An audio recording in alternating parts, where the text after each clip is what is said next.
Манзара тапшыруындагы очрашулар итәргән басма белән Татарстан китап нәшрияты директорының беренче урынбасары Айдар Химадиев таныштырыр. Фаяз Хужин, Болгар татар дәүләтләре атаклы идарәчеләре. Хәерле көн, кадерле дуслар, кадерле китап сөючеләр. Без Татарстан китап нәшриятында күп кенә кызыклы китаплар басылып чыгарабыз. Алар әлбәттә хөкүмәтебез ярдәмендә башкарыла. Шулар исәбеннән һәм тарихи китапларыбыз да бик күп чыга, басылып чыга.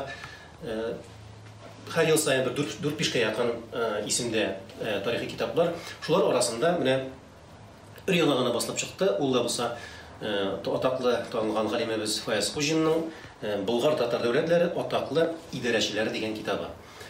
Бу бик кызыклы китап. Моны күпләр инде көтеп алганнар иде. Һәм ул китап кибетләрендә безнең бик зур тизлек белән сатыла. Аны алалар, укыйлар.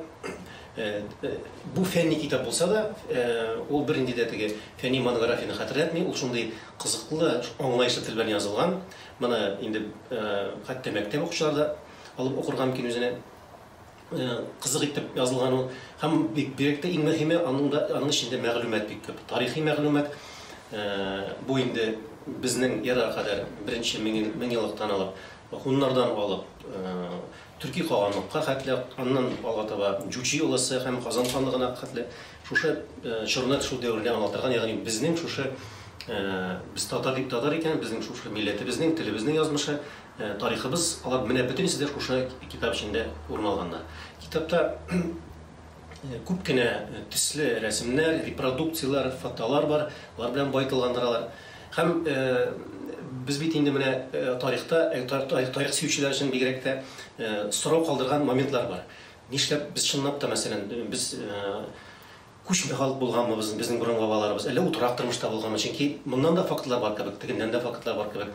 Гомумән тарихта бик күп бәхәсле моментлар бар. Әмма менә телчеләрдән аерым буларак, филологлардан һәм башка тарихчылардан аерым буларак бу китап археологиягә нигезләнә. Археология ул димәк менә шул тотып карау мөмкинлеге, күрү мөмкинлеге. Бу инде иң көчле дәлилләрнең берсе. Һәм бик күп кенә бай, бик зур мәгълүмати байлык туплаган әлеге китапта. Кәнимчә менә шул аның үзенчәлеге дә шунда, анда без монда бик күп сорауларга җавап таба алабыз. Рәхмәт, бик зур татар китаплары укысагыз, татарча диктантны 5-легә язачаксыз. Һәм мондый тарихи китаплар әле киләчәктә дә басылып торыр, чөнки Аллага шөкер Татарстанның атаклы идарәчеләре бик күп.